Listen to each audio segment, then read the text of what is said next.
The Street Vendors Act is there, and 2014 the Act speaks about, and 2020 the recent amendment of the Street Vendors we just looked at, it speaks about the people of Karnataka only can vend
Yojana is there, but when you look at the support system or the training, these people lack training today. Because what is required for today's world is not being met by those people, and that's the clarity that we also need to understand, very important, because they are not able to change themselves. And the artisans and the people today, they are not looking at longer durability of the products. It is today we want after 1 month, yeah, next month we are purchasing the other things. So the concept of buying also have changed. Next slide. Because later, I think the corporation that we are looking at, so later provides the schemes and the services. The next slide.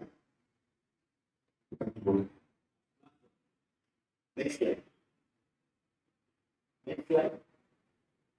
Next slide. Last one more slide. So what did we do? From the Department of Social Work, we have intervened for the solar light thing. We have worked out with the organization for Istelco. We have able to install solar lights for them to work another 3 hours extra so that they can earn a little more and lead a better livelihood and a living. So that's what we have started. And this particular year, next last slide. We have collaborated with one more CSR foundation, which has come forward to give 2 lakh rupees. 2 lakh rupees will be used for the benefit of the vendors and the cobblers with related to solar lighting. So that's how we have thought of improving their livelihood. Thank you, Vanna. Thank you for a wonderful presentation on the cobblers who form a very important part of the organized sector. Next, we have Mr. Damodar. Mr. Damodar here. So we will reserve the question and answer session at the end of the presentations. After all the presentations are done, if you have any questions, please note them down and remember them. And we will keep it up for the last. Thank you.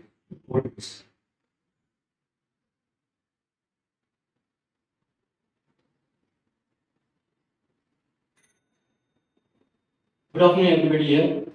Yes, we are always talking about the kind of persons with a disability or children with a special needs of care and protection. But now we have to talk about the people who are supporting as a caretakers of children with a special needs. Exactly the parents actually. So to bring this kind of issue in our Bangalore or kind of in a Karnataka is too early again, because in whatever the literature study I have done actually, it's the foreign oriented, American, all this kind of, they have done several literature or kind of research for this kind of kind of problem faced by challenges faced by the parents of the children with the special needs. But when it comes to Indian context, you can't believe even the mental health district program is not reaching to the village level, and whatever the programs are there in the government actually, even it is not even a city centric actually, and most of the parents might be educated or kind of illiterate, they are not knowing the fact that there is no particular kind of government programs related to children with special needs.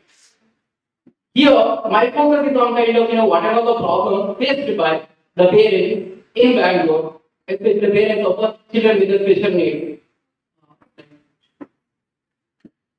Okay, we know already actually. I want to focus much on the kind of parents. We know who are the children with the special needs. Okay, actually, it's a usual that, and once again, I want to divide the kind of concept here. The children with the parents of children with special needs are urban and rural actually. Okay, in urban area, whatever the 90% of the respondents have picked that urbanite. Actually, they have at least they have the educational level, but few they found it very hard to know what the kind of parenting especially required for these people. And first of all, we are suffering a lot. And how come we can adjust to the situation first of all? And most of the parents they are having the emotional problems because they actually especially the rural background or uneducated background or kind of low literacy kind of they have the kind of they might think it's a cult of my previous generation or kind of previous life or these kind of they have their own concept actually. So access to services also very poor actually. Very even though we are living in urban area, you believe it or not, in Bangalore, if you cross every 2 kilometers or 5 kilometers, you will get the kind of any rehabilitation center for the children with the special needs. But there is no counseling centers for the children, parents of these children actually. So this is the kind of thing, and they are almost depressed. Actually, I did the two tools actually. One is the interview, and another is the kind of questionnaire. Questionnaire for okay, but when it comes to interview, people are always kind of they don't know how to react to the situation. Kind of they always search themselves actually. This is my situation. See the situation we create in our society. There is no support system also. Even the friends or family, for example, they can't take their children to the parental function, family function, or just like that kind of thing. Okay, this is a kind of social stigma. It is sticked on that actually. Then balancing work and parenting responsibilities actually. You might know, according to the intellectual disability, there will be the kind of mild, moderate, this kind of mild or moderate. Okay, they can depend on themselves and they can participate in occupational and vocational tasks also. But when it comes to the cerebral task, kind of Down syndrome or kind of this one severe and profound intellectual disability, they are totally dependent on the parents. So at that time, the parents don't know how to manage themselves to manage these kids. Okay. Next, stress and anxiety, fear of unknown, guilty and self-doubt, then social isolation. These are the common factors actually. Like next. Okay, physical demands, caregiving duties actually.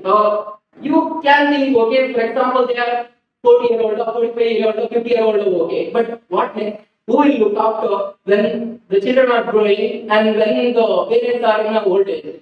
That's the kind of thing. And that's a common kind of things actually. And home occupation, you believe it or not, in many houses actually, even children are not controlled in a specific manner actually. They don't know that tranquilizing mannerism, all these kind of things, parents don't know actually. Even in Bangalore, I have seen many of the agencies or organizations working for the rehabilitation of the children with the special needs, they tell them or hardly give the training to the parents how to handle the anger of these kids actually.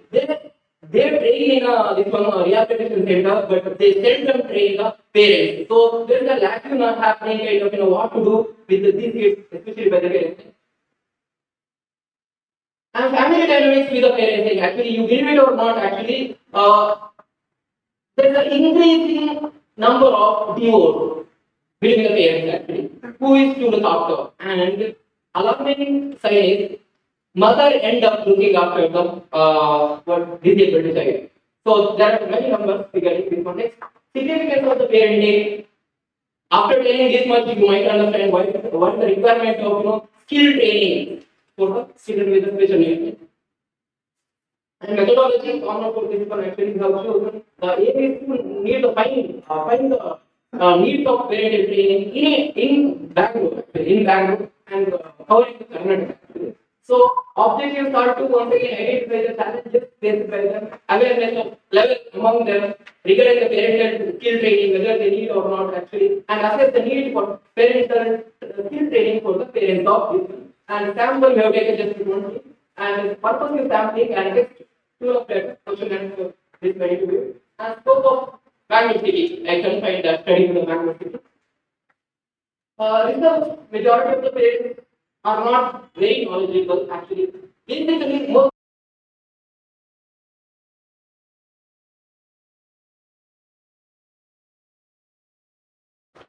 preparing for them as a parent actually. We are trying our level best, financial matters or kind of in all other matters. When it comes to their health, no, they don't know actually how to cope up with the situation, especially in terms of physical care, in terms of emotional care, in terms of cognitive care, every kind of care they are deprived. Majority of the parents who are facing the challenges related to communication with their children actually. I have seen in my childhood also one of my classmates actually. He was till the few standards he was okay, but later his parents found it so difficult to manage that anger issues or kind of later he came to be known that he is suffering from one of the disability. But the parents were helpless. They actually few years later that guy passed away, but parents later realized if at all we are given the opportunity to look after, how to look after, we would have survived that hit. Many of the parents actually parental skill training programs for the parents, children with the special needs to be extremely important actually. I have found a few parents they require as of now actually because they are daily taking their child with a special need to the rehabilitation center and evening they are taking them back. But recently, I have observed in one of the rehabilitation centers that parents themselves they are committing that in our home that child is not at all cooperating with us, but to you that child is so cooperating. So why it is so? Then that person realized no, these people also should be trained well to how to cope up with anger issues or kind of emotional disorders, all these kind of things. So, requesting you to conclude. Okay. With these kind of things, I want to suggest kind of increase the awareness among the parents. They strengthen even in a school level, even in a college level, even in a community level. One-to-one coaching and parenting coaching is so much required actually. And, they require one-to-one coaching here actually. Why? Because they each and every child disability is so peculiar and unique. You might be doing that the person is so unique. Accordingly, that should be nurtured. And next one, next class. Okay, parent teacher therapist collaboration is not at all happening in Bangalore. So they bring and they take out. That much only happening. But a rigorous study, not only in the private sector, not only in the NGO, but also in the government arena, it should happen actually. With this, I conclude. Okay, there's a lot of things to research on this kind of in Indian context, in a Karnataka context, in a local context. Thank you. Thank you, sir. Again, please note down the questions you want to ask and we can keep it for later. I request the presenters to focus more on the methodology, results and conclusion and I'll not highlight so much on the introduction part. But thank you, sir. Next, we move on to Dr. Nagaraj. Over to you, sir.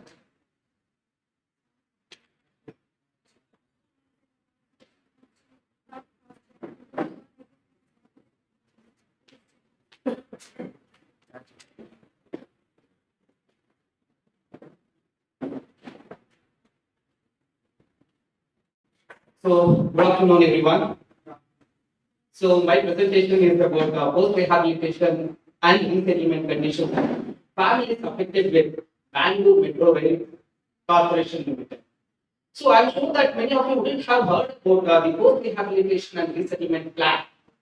So, there are many developmental activities the government which plans for. The question comes, how many rehabilitation which we do it with, for the people who are got affected. And I'm damn sure that none of you would have come about this study based on the post rehabilitation and resettlement issue are the communities for the communities. So here the question is basically I'm sharing this research which I was carried out for Bangalore Metro Corporation Limited. And this project is being funded by JICA, which is Japan International Cooperation Agency, which is being funded. And we have to appreciate, basically we have to appreciate JICA being a funding agency, that they are interested to look after the post rehabilitation and settlement conditions. So this should be the policy which has to come in all the countries. So probably that will bring a lot of security among the people who have been got affected by this kind of rehabilitation, this kind of development programs. So let us look for the introduction. All of you know that the Bangalore Metro Rail Corporation Limited is behind for implementing the Bangalore Namma Metro. And when they have brought this Namma Metro, people of course they have got affected financially, socially, and in terms of physically and mentally too. And people have got affected by this project. And if you look at at the government part, the government is also basically they strive hard. They strive hard in bringing SDG goals, the sustainable cities and communities. So in the process of this, there are a lot of developmental issues or challenges which come in. So in this process, even BMRCL, they have strived hard to mitigate the issues which have been raised in these communities. Now, please go for the next slide. So here, my study was, as a part of this research program, there are 66 families which has got affected because of this developmental project. And Bangalore Metro, they have requested me to conduct this study along with these 66 families.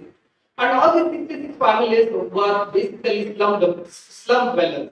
What Dr. Shashidhar was referring to with reference to the slum dwellers and their livelihood, and most of them are auto rickshaw drivers and again, cobblers, the 66 families. And all these families were residing in Basaveshwara slum area, and they have been evacuated. Probably you all understand what is evacuation and rehabilitation process is about. So I will not discuss much on that. And please go for the next slide. And here for this project, the government has given a notification, that is the official gazette, to evacuate in 2006, and they have got evacuated. And again, all these families, 66 families, they did not get any compensation.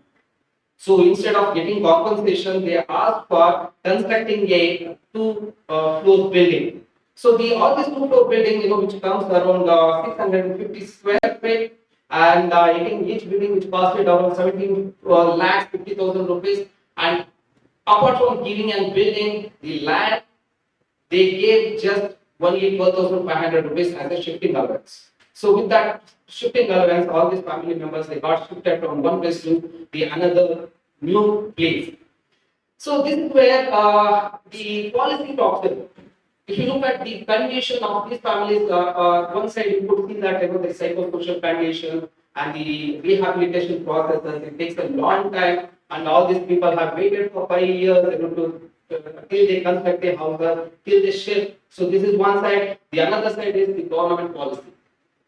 What is the government policy? Again, the many members who have been not shifted, they were not aware of it. So all these people, they were got compensated under a act which is called as KIADB Act, Karnataka Industrial Area Development Board Act, and this is how they get compensation. So this is how they get compensation. So loss of residential property, there is a package. Loss of commercial property, one is residential property, second one is commercial property, and the tenants.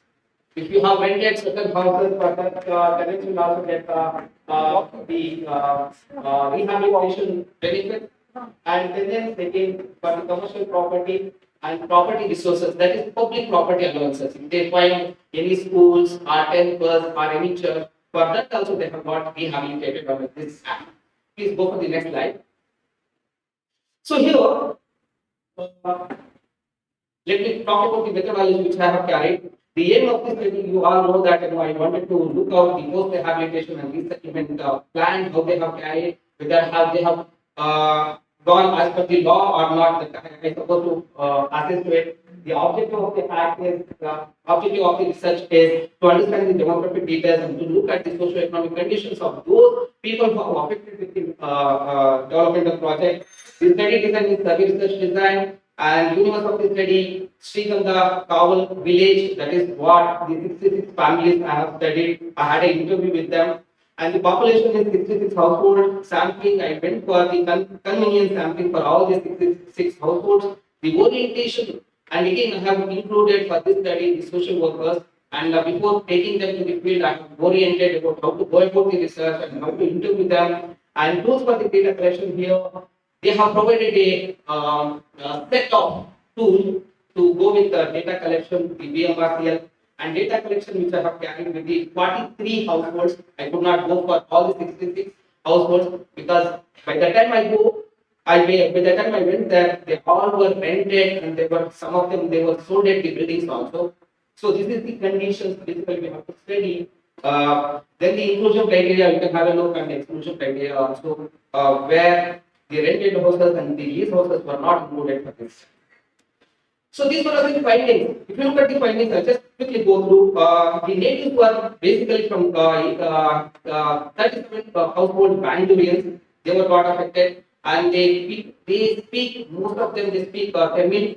And the religion wise, the most of the Hindus were not affected by this project, and most of them the respondents were the ST community. And again, if you look at all the buildings which they have provided, this RCC building. And next comes the types of toilet. They have been given toilet, they have been given hospitals, which is nearby. And the distance of the hospital was around 2 to 5 kilometers. You can look at how people have responded for the hospital. Then the average monthly salary of those affected families is most of them they belong to sorry, the average monthly expenditure is most of them they make an expenditure around 2,000 to 4,000 rupees. Electricity charges, water, they had electricity, connect water.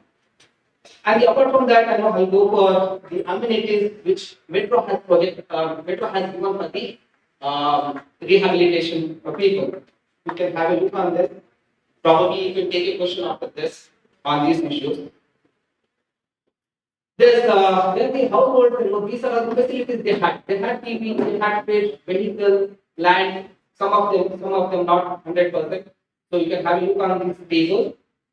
Then my suggestion was after this research program, I suggested to arrange a public transportation facilities for all these rehabilitative places because they were very far from the access of BMTC and to provide vocational training. Most of them are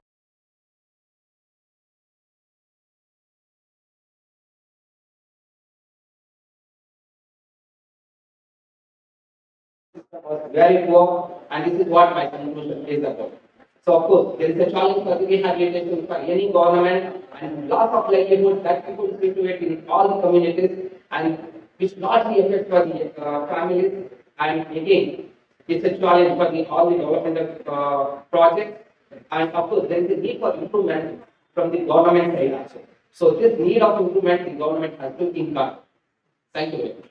Thank you, sir. I was a very insightful presentation. Now we move on to the next presenter, Ms. Deepa. Ms. Deepa present. Not there. Dr. Pankaj. Dr. Pankaj present here. Okay. Dr. Annapurna. Over to you, ma'am.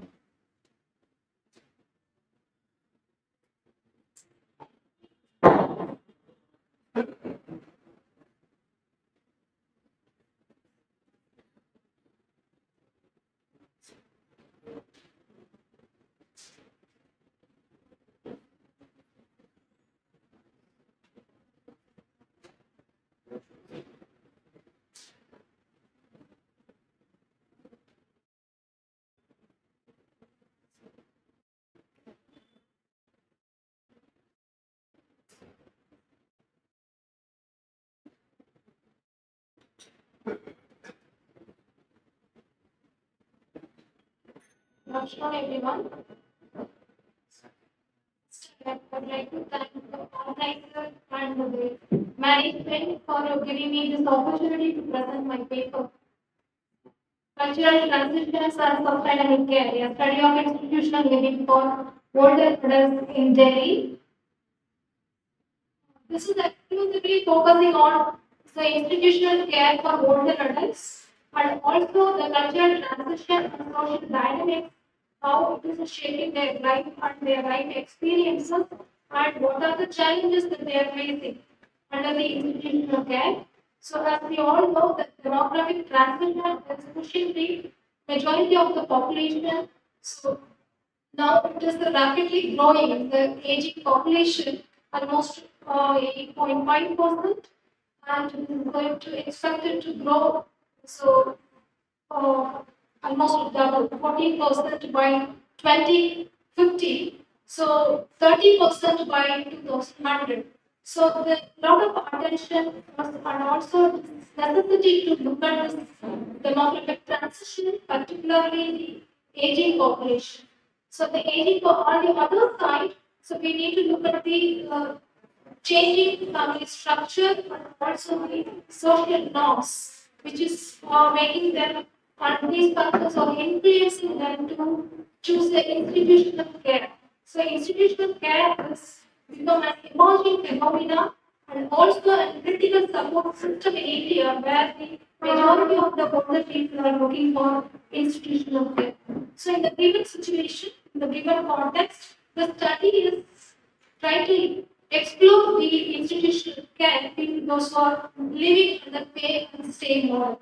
So this study was carried out in Delhi. So, Delhi institution because of the multicultural urban center, which is reflecting the diverse socio-economic and cultural context, and also this is giving you the rich context for understanding the elderly care dynamics because the people are from different socio-economic backgrounds. So I'll give you the profile of the participants later. And the mainly this is actually qualitative research, and we have conducted in-depth interviews with the 50 older adults out of 41, those who are staying in the old age home. So there were 3 old age home which is run by the Delhi Metro Corporation and the pay and stay model. So purposely I have selected only one old age home for the purpose of this study. This is the demographic profile of the participants. There are 15 participants, out of which 4 are female and the or 11 are male. Among the female, so 1 is unmarried, 3 of them is widow. So all of them educated.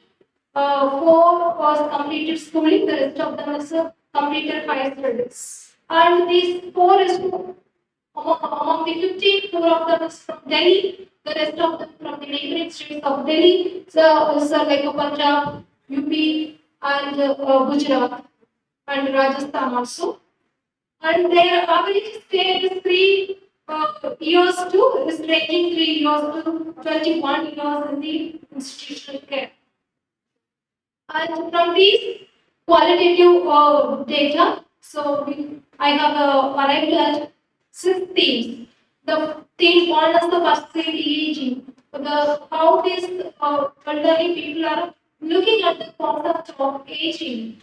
So the aging process. So when we explore this, there are 3 elements being emerged out of this.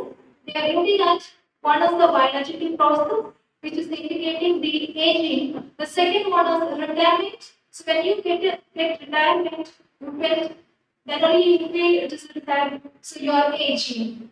And also productivity there. So reducing the productivity of an employee during that time, or they consider it as an aging. Because also when you look at the narratives, each narrative is giving you a different ideas, but when we find out the pattern, it is giving you so these 3 patterns emerging out of it, and also they felt that loss of independence. So because others are associated aging with the loss of independence and physical decline, raising concerns about autonomy and need for external support.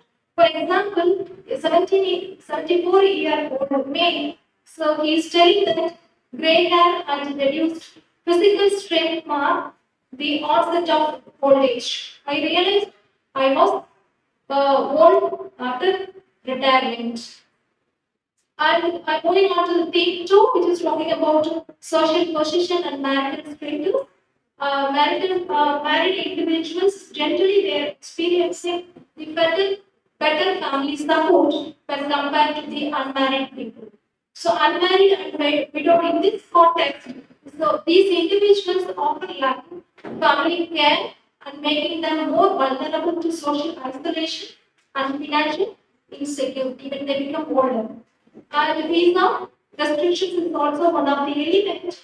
So women are older adults, irrespective of their gender and socioeconomic background, the visa restrictions is one of the and the financial constraint force them to stay in the institutional care. So because they are not able to live along with the children, those who are exclusively living in abroad.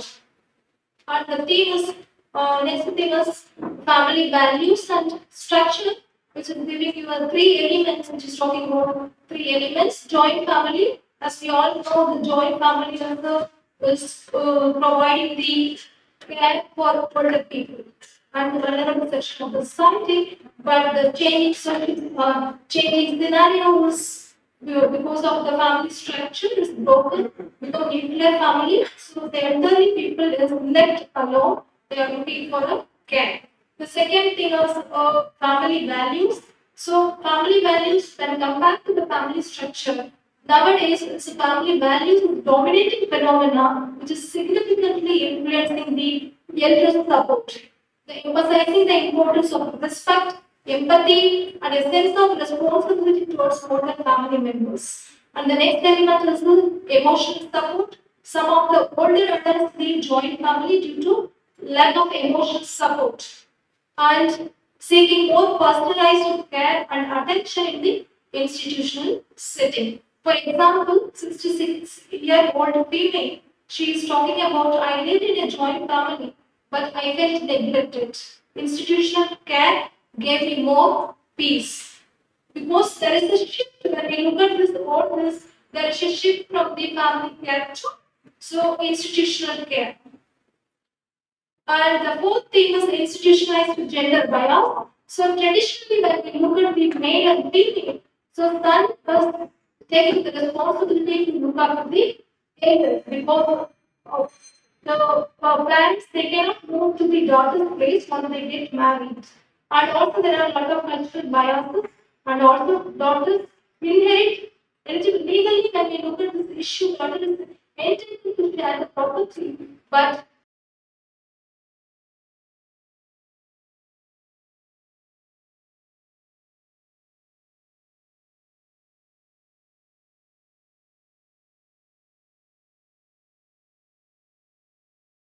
the narratives which we have discussed earlier under three things: challenges of changing values, challenges of autonomy, challenges of economic opportunity. These areas need intervention, and the intervention it would be the intergenerational support system need to be given, and we can create blue zones, and also the second economy those who are able to be productive even after the retirement, 60 plus or 65 plus, depends on that. This is what my suggestions from the out of this discussion.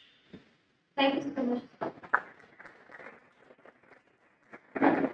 Thank you. We will have the questions at the end. If you have any questions, please note down the questions. We will reserve it for the end. May I now invite our next presenter, Dr. Gangadhar Reddy. Please present.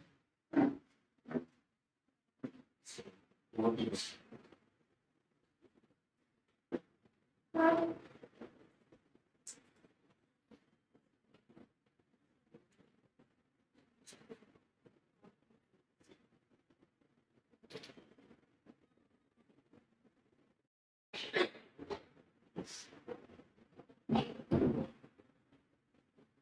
Namaste, Varada. Really? now I am just speaking about the economic effects of sand mining. Especially study was conducted in Karnataka. I think majority of us, we are in the comfort zone. We are sitting in a very sophisticated room and we are using the cosmetics, mobile phones, everything. All are having the some content of sand. Sometimes nobody was talking about it, but no, this is the one of the most important, crucial, playing a strategic role in conserving the environment. We have anything that I am just looking at in this context in various river basins of Karnataka. Yes, in between I may use also some terms in Kannada because this study is conducted in Karnataka. The one thing that is Usku, Maralu, or Iska. Usually, colloquial terms which is used to consider is sand. According to the sand by harvesting guidelines, it's very clear it says sand is a sedimentary material, rather than gravel. And its grains between 0.06 mm to 2 mm in diameter, including stones, coral, and earth. At the same time, this is the Mines and Mineral Act. In 1957, it defines sand as a minor mineral. The construction sector alone taking more than 80 to 85% of this sand, which is the giant consumer of this particular thing.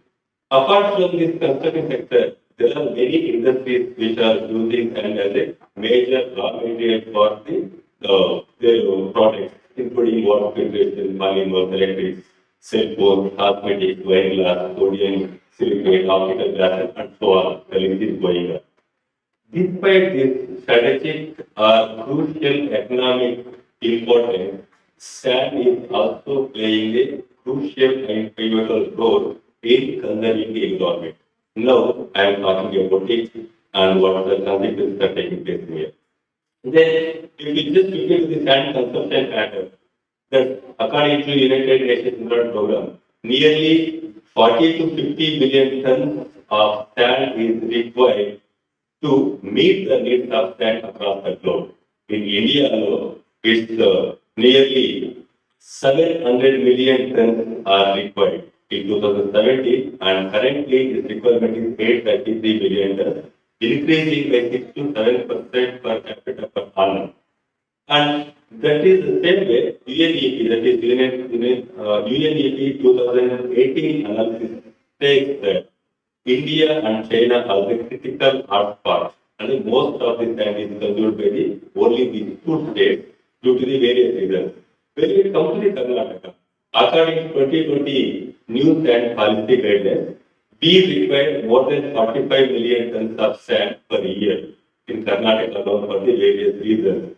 And it's just because due to the rapid urbanization, population growth, and increased global infrastructure investment is also one of the most important reasons to surging demand for this sand. If we just look at these consumption patterns in India, we doesn't have any data to calculate how much sand is required and how much sand is consumed. Just move towards the other side, please. Just look at it. There are from 2011 to till date, we have data. It's very clear, but this calculation is based on the volume of cement that we have consumed per year. See, 2011 total, only 555.95 million tons we were required, but at the end of the 2020-23, it's 937.98 million. This drastic increase in the consumption of sand is also shows that we have the requirement of sand has been increased from year to year.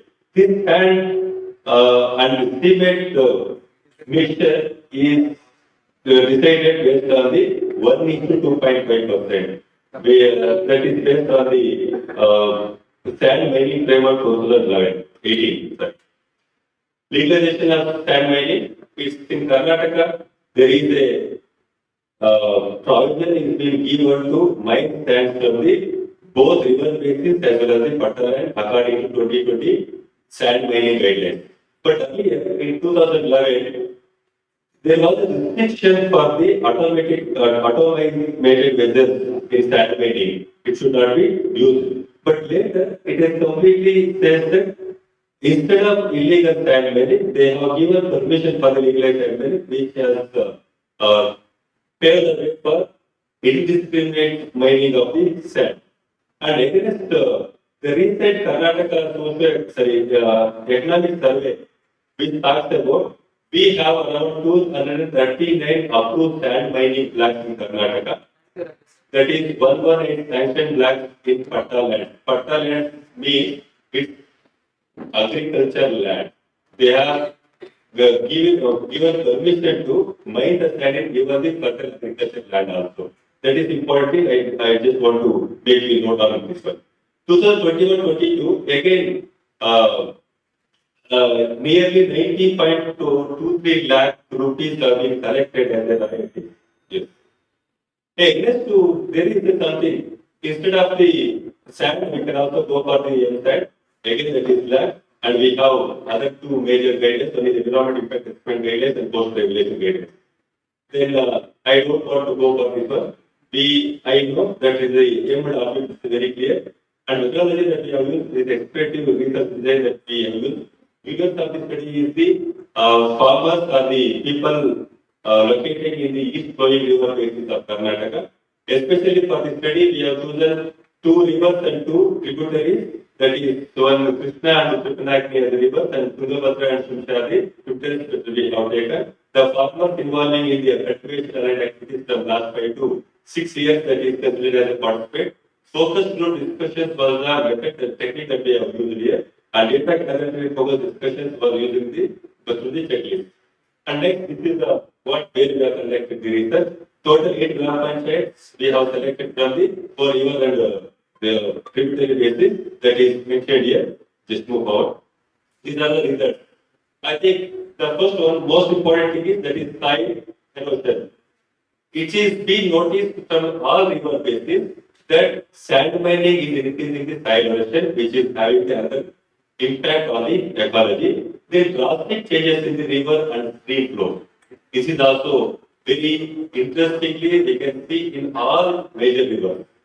That is also saying negative impact on the biodiversity of the locality. I think I can just say here there is two things that is there. Removal of natural flora.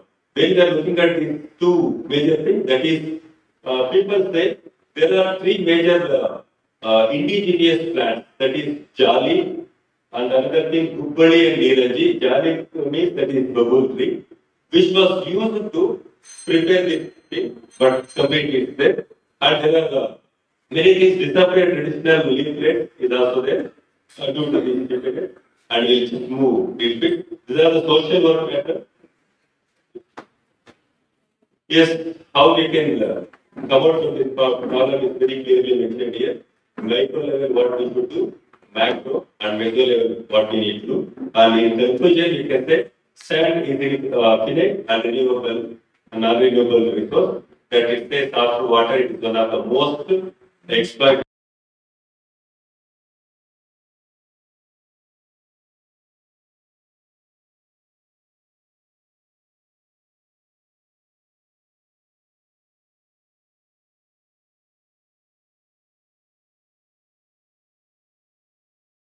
To play very decisive role in respect to sand mining activities and increasing production of sand is also required. And moreover, everybody should adopt the eco-friendly construction method. Thank you. Thank you, Vikram. So please note down the questions as usual, and we will have it. Next, I request Dr. Srinivasa is present to take over the session. Over to you, sir. Please limit the introduction part and focus more on the methodology and results to all the presenters. Good afternoon, Anandal. With the permission of Chair, I would like to congratulate to the Department of Social Work, St. Joseph University, and other colleagues from various parts of the university participating in this mega event. So I would like to present my paper, the relationship between the work-life balance and productivity of the employees. So, you might have heard about the news recently published with regard to the corporate sector, the Narayana Murthy, and he has given statement, the employee should work 70 hours in a week. How it can be possible? We have our personal life as well as professional life. So that why I have taken this study, because I have seen various studies pertaining to the IT sector. Most of the families, majority, I have seen this study, based on the study I'm telling this, uh, there are many cases like divorce because they are not giving what you call time to the families. Maybe their parents or children, their what you call partners. So that this kind of what you call divorce cases will be happening. So that interestingly, I wanted to take this because whether the same thing happening in manufacturing, process where the spices industry. So I came from Karnataka. I have conducted study in Ernakulam, Kerala.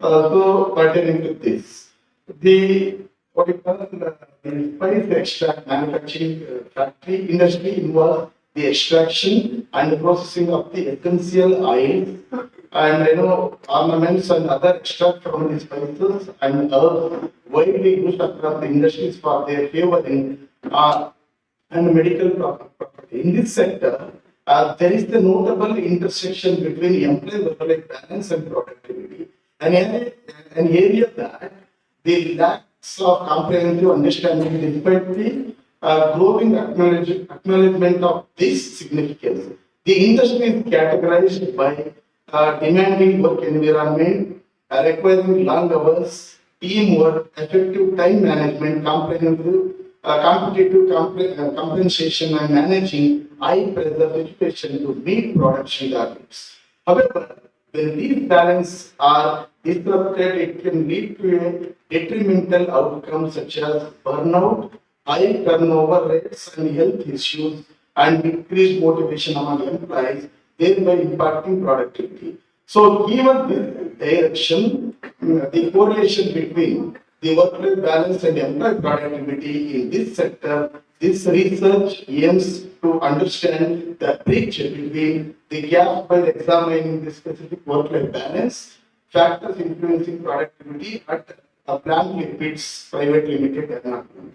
So, the objectives of the study is to understand social and economic demographic details of the respondent, to know the difference levels of employees, work-life balance and productivity, and to study the relationship between work-life balance and productivity of the employees, to make suggestions, suitable suggestions, increase the work-life balance and productivity of the employees. There are certain research questions also we framed pertaining to this study. How do these social demographic factors vary among the respondent? One thing, and are there significant differences in work-life balance and productivity levels across different social demographic groups? And how does work-life balance influence the productivity of the employees from different social demographic backgrounds? And what strategy can be implemented to improve work-life balance and productivity for employees? These are the questions we framed for our study. So the descriptive research design was adapted for this study, and of course, the scope of the study is effective work-life balance and productivity are essential for a company growth. Investigating the connection between work-life balance and productivity in the manufacturing sector is vital for thoroughly addressing employee well-being and improve the organizational performance. The research aims to understand the relationship between work-life balance and productivity among employees at plant liquids private limited and so the study helps to company to evaluate the effectiveness of existing policies and initiatives aimed at supporting employees. Analyzing the relationship between work-life balance and productivity can reveal insight into the reducing the absenteeism and the lowering turnover rates and increasing employee engagement. This study helps to the employees to understand how long working hours, shift work, and demanding job roles affect the mental and physical health of the employees at the working place. When employees experience a sense of control over their work and personal lives, they tend to be more engaged, satisfied, and consequently more productive. On the contrary, an imbalance where work demands overshadow personal life or vice versa can lead to a burnout and decreased moral and decline in overall productivity. The universe of the study is, as I said, the study has been conducted, plant repeat, Ernakulam, and the study to be conducted, this, what do you call, the total permanent employees workforce is considered as the study population, which is estimated as 600 employees. Those who are working a permanent basis. We have administered 130 questionnaires. Out of 130, we have received 104 respondents from the respondents. Inclusive criteria. This study included all male and female employees. The study included permanent efficient employees. Exclusion criteria: those who are working contract work days and the drivers and watchmen. The sources of the data collection was through interview and questioning. And the second sources of data we have collected from various journals, internet, books and publication, and the various studies, international, and national, and regional study. And the period of the data collection was the 1st to 30th of December 2022. Recently, we have conducted this study. The result of the study is, the study found that employees with a better work-life balance are generally more productive. And the key factors influencing work-life balance included reasonable working hours, flexible schedule option, and supportive workplace policies.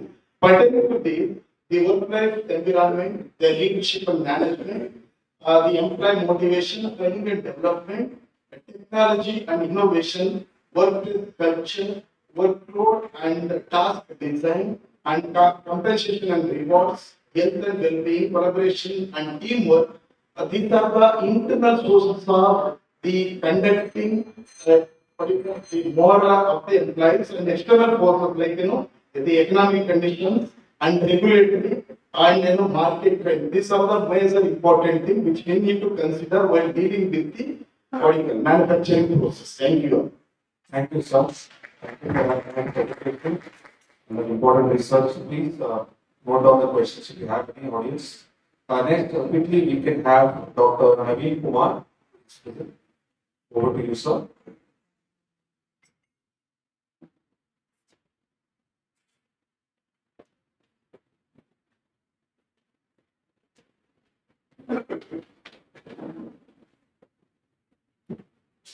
Good afternoon to one and all.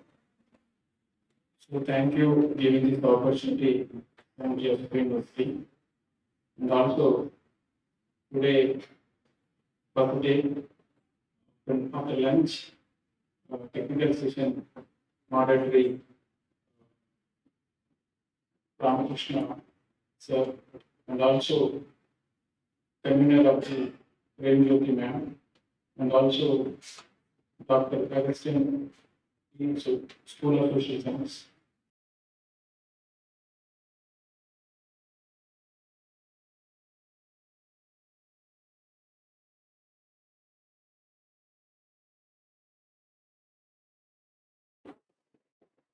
నేను తెలంగాణ నుంచి వచ్చాను. So I'm from Telangana.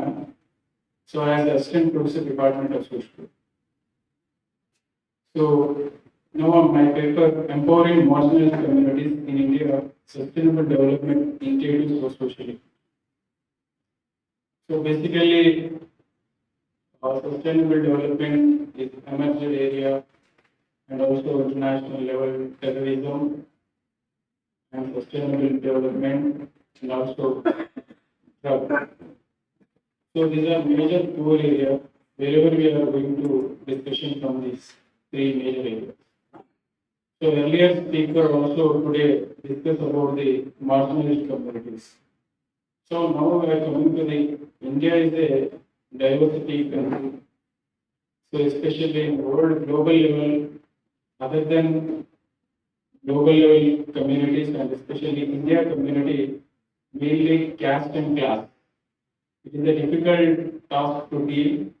After independent, India is struggled from 75 years, focus on the marginalized communities, but will still not progress of the marginalized communities, especially literacy rate and safe drinking water and sanitation, and as usually employment, because many reasons.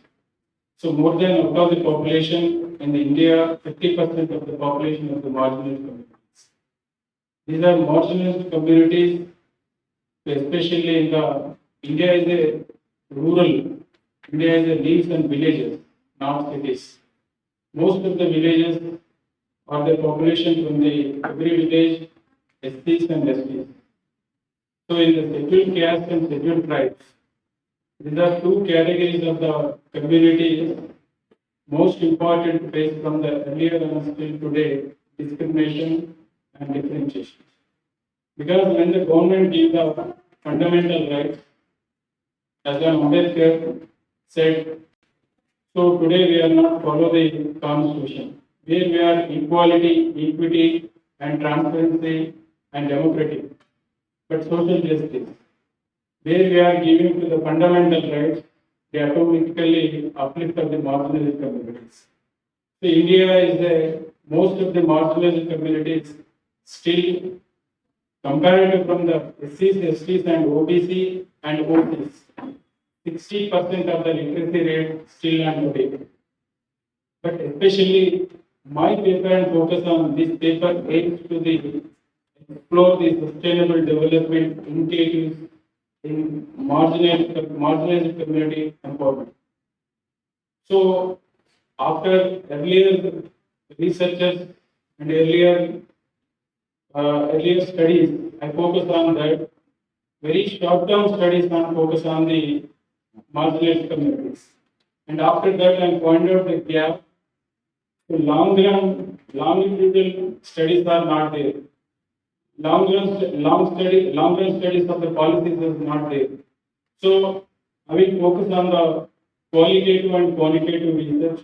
In this particular qualitative and quantitative research, I focus on after independence. In 1952, we have started the National Extension Scheme. After that, CDP program, Community Development Program, and after that, comprehensive started from the Indian development of the in the state, in the nation. But sustainable development more focused on the no one behind. But sustainable development, when we are talking about the international level, inclusive growth. Today, India is also followed from the inclusive growth. So, in inclusive growth, especially particularly marginalized group and equity is very important. So, equity is not an easy task. So, equity to focus on the government side, three major programs. NREGA and NRLM and Pradhan Mantri Awas Yojana and Antyodaya schemes. These are more effective schemes from the in India. When started from the NREGA, 100 days to give the employment from the rural areas, especially in marginalized communities and especially SCs and STs. Then we started and we focused on the role of NGOs and as usually community members, stakeholders. So these three important elements of the indicators from the development of the marginalized communities of social equality. So in the context, I am not go to the PPT and directly discuss about the paper context. I have prepared the PPT, but I in the time of consistent and view of express my paper, what I have area of research, how to collect the data, and where the focus on the my research gap. So these are important highlights to mention to the my paper. So because after 6 o'clock, I return go to the Hyderabad. I have 6 o'clock train in case I fail. So I am earlier to speak that. So now I am coming to the point, the contribution of my paper and stakeholders. In the most of the rural areas in India, stakeholders in the community level, especially marginalized communities, SCs and STs, they don't know express of their needs till today.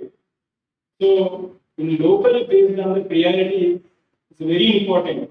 And where we are planning from the bottom level, and the root level planning is very important. Availability of resources, availability of majority of local level community, what they have expectations, what they have requirements, what they have needs. But today, especially we top level and educated people and those who are important persons and the key persons, they are expecting the needs and the priorities from the bureaucrats.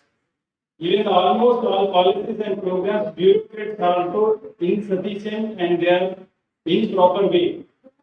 Coming to the mainstream, especially social workers. Social workers is a good role from the, as a social welfare administration, is a major role from the rural development program, especially in the marginalized sectors. And as usually, stakeholders have taken 30 samples. After the 30 samples, we will discuss the focus group, especially women group and formal group and youth group. And as usually, NGOs role. So very important from the NGO since independent. I'll take only 1 or 2 minutes. In sustainable development, last role also partnership. So where partnership is a very important from the Indian development, especially in marginalized group. So partnership is NGOs and stakeholders, as usually government policy makers and policy bureaucrats. These are three comprehensive, collective, both together at the community level. Today, wherever we are going to the bureaucrats are only they have separate group way and NGOs also they have separate group. Even stakeholders between very lagging of the gap. So having gap will be identified. Then as suggested from the improvement of the participation of the NGOs and involvement of the local communities, more important from the every policies and every program, public participation, local people participation is very important. That only possibility of the social workers. Social workers, when we go to the community, motivate and advocacy to as usually government and bureaucrats and as usually NGOs.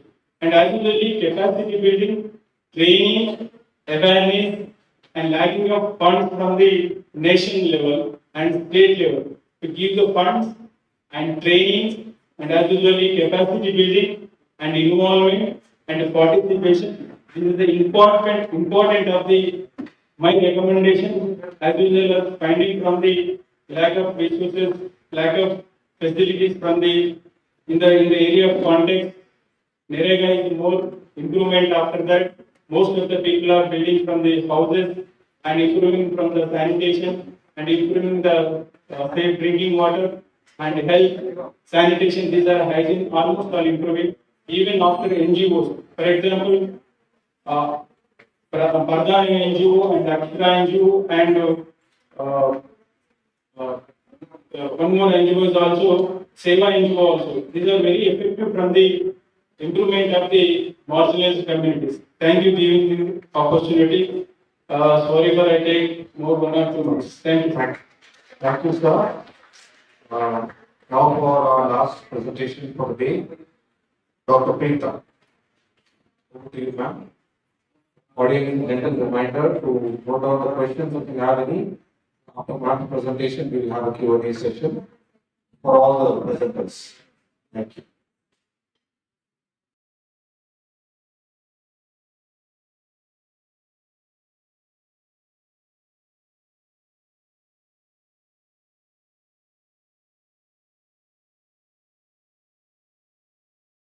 Education and public awareness for mental health and sustainability among teachers working in selected education institutions in southern India. I am a consultant psychologist. I visit many states where we promote mental health literacy. So you can see that sustainability is one of the terms that I have emphasized here. You can call the next dear friends who are sitting beside you while sleeping. So I think participants will be more happy. It's all about mental health because my presentation is the last presentation. Right? Yeah. So can you just call her? Yeah. Hi. Okay. So the topic is about mental health.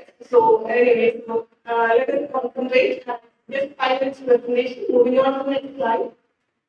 Why did I select this topic? Mental health, of course, we are all aware about what is mental health. But many regions, or including teaching professionals in the colleges, we don't focus about sustainability. So I have got a gift actually for the participants, okay, for the budding researchers here from St. Joseph University who is going to answer my last question. Are you ready? So that's team A, this is team B, alright? So there are two key concepts I have focused here, sustainability and mental health. So sustainability, of course, mental health is about state of well-being, which is being initiated by WHO definition. To talk about mental health, it's always about a comprehensive view, physical, mental, social, emotional. Whereas sustainability is ensuring how long are you able to provide mental health? Are you actually able to adopt with the continuity of mental health service? Moving on to the next slide. There is, as an example, I focus on the interconnection between sustainability and mental health, which focused on environmental degradation. Next slide, please. Social connection. You can see that even in environment play a very important role. Somebody I heard here for the next afternoon session. She said that listening to afternoon session presentations will be difficult. So majority of you have adopted it because that is what is mental health.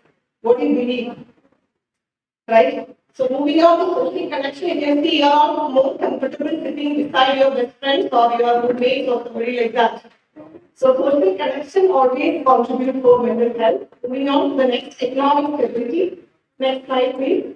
Personal values. What is your attitude on mental health? Of course, education system is always focusing on KSA, knowledge, skill, and attitude.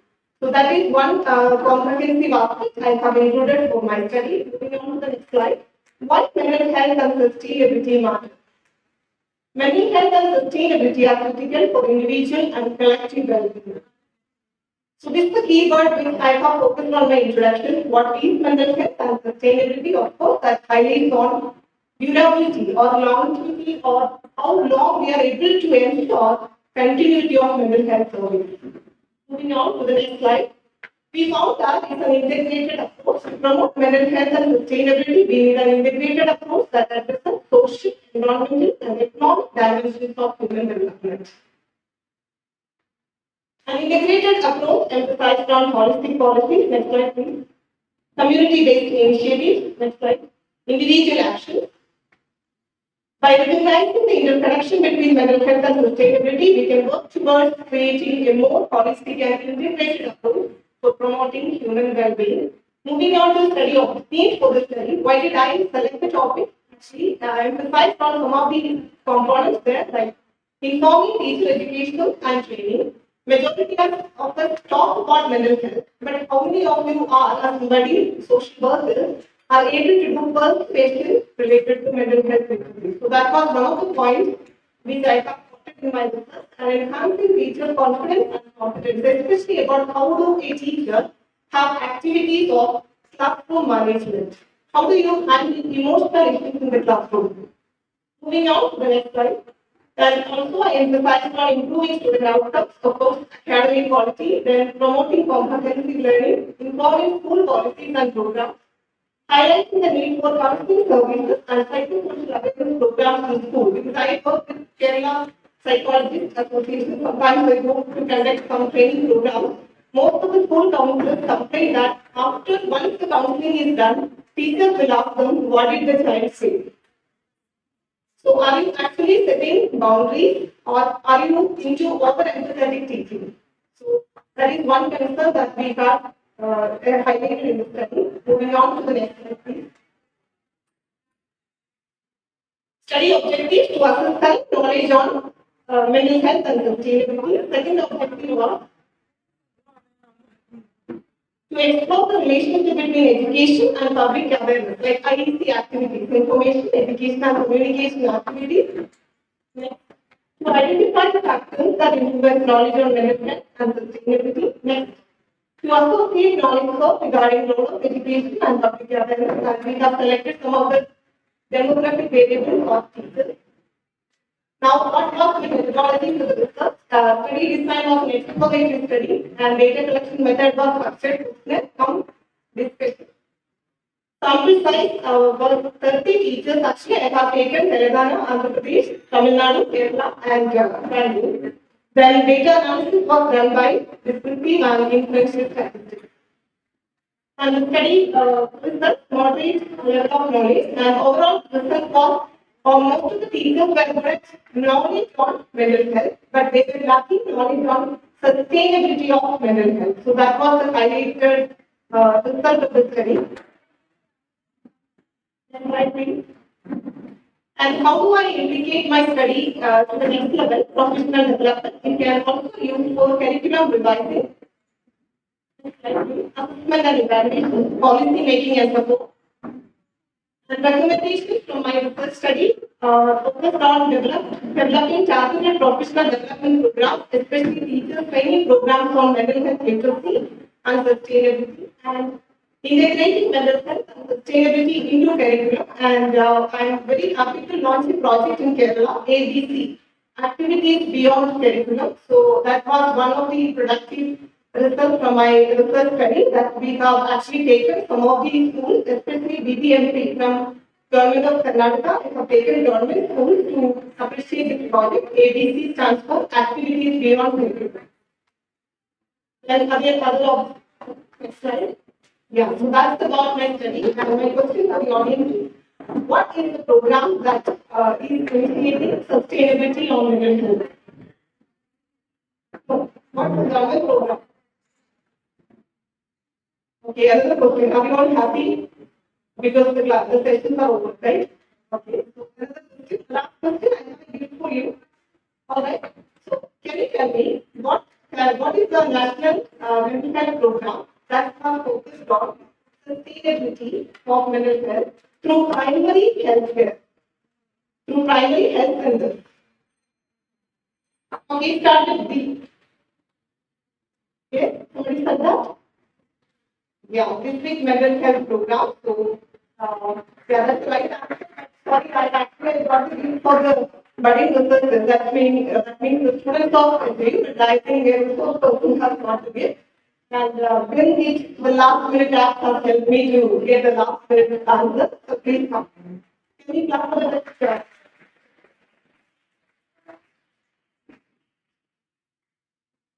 So thanks to the technical team.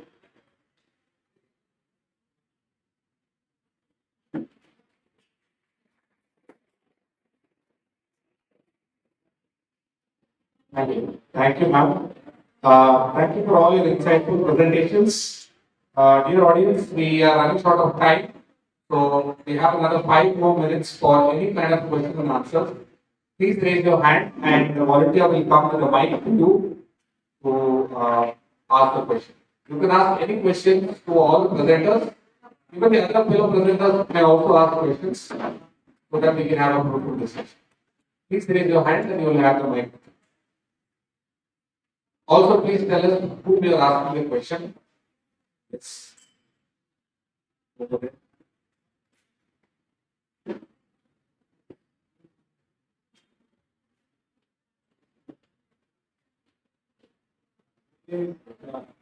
Hi everyone. My name is Ravi. I am asking Dr. Chenna.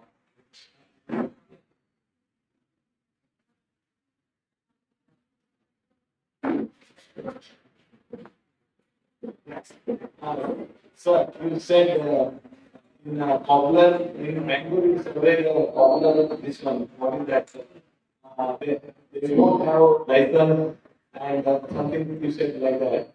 License is there, but don't have electricity.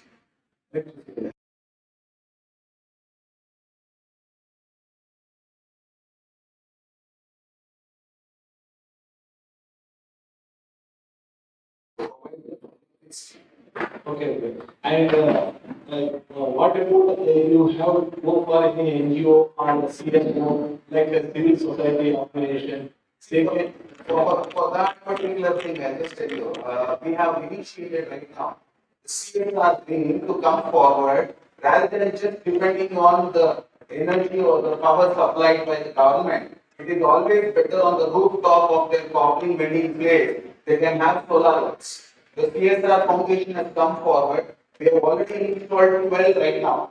And another 25 will be installed in another 1 month by this month end, along with the tie-up with Neville Foundation and Selco Foundation.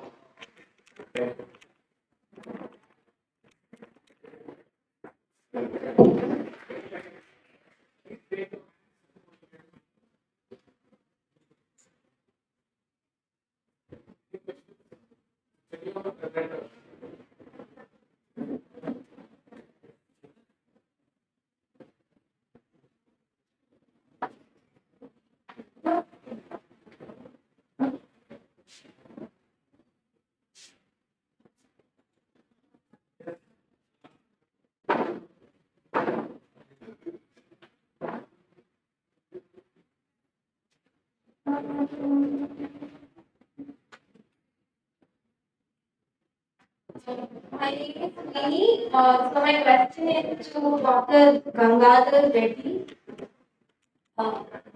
So you mentioned about sand mining. So the sand theft has been increasing. Everyone knows that sand theft has been increasing. And you mentioned about the eco-friendly measures. So can you please specify on what eco-friendly measures you think? Research are undertaking currently, but eco-friendly says what the traditional construction method should be adopted. And the waste of dissipated building should be used generously and make eco-friendly bricks. We can easily reduce the consumption of sand, which is from the river. Another thing that government has moving towards the production of MSAT, which is again has another adverse impact on the environment too. So beyond these two, if you harvest the sand, there is no environmental issue. When you are using automated vessels to extract sand from the deeper to deeper the coastals of the river, automatically has adverse impact on the ecology. So that should not be done. Earlier, maybe before 2000, 1990, 2000, sand was harvested, but doesn't have any adverse environmental impacts. But when the LPG has came to existence and abrasion is taking place across the globe, automatically the extraction of sand has been increased to meet the demand. So this leads to the adverse ecological impacts, which are also having the various social economic impacts. That's why better we need to adopt this conventional construction technique so that we can reduce the consumption of sand. Thank you. Thank you, sir. With that, we'd like to wrap up the Q&A session for the amount of time. So once again, thank you to all the presenters. Can we have a big round of applause for all of them? I hope this session was very fruitful for